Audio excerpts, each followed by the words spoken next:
Well, socialist Senator Bernie Sanders wants America to be a socialist country, and even liberals are blasting his agenda. My next guest says socialism is a violation of basic human rights. Thor Halvorson of the Human Rights Foundation joins me now with details. Thor, why do you believe socialism is a violation of basic human rights? Well, let's actually qualify that.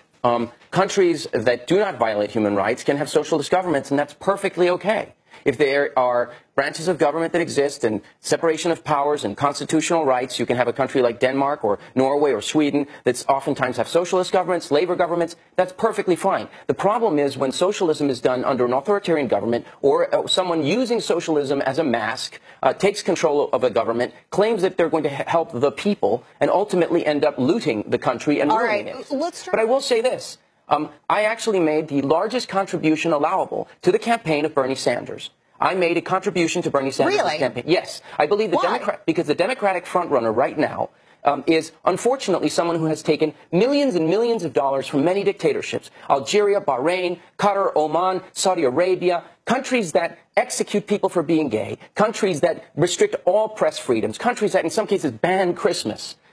I would much rather have Bernie Sanders be the Democratic frontrunner than a person who takes money from dictatorships, unquestionably. And at the same time, on the Republican side, you have the frontrunner who believes that Putin is fine. And that is awful as well. You say that's a problem as well. In both I just have to get you to one more.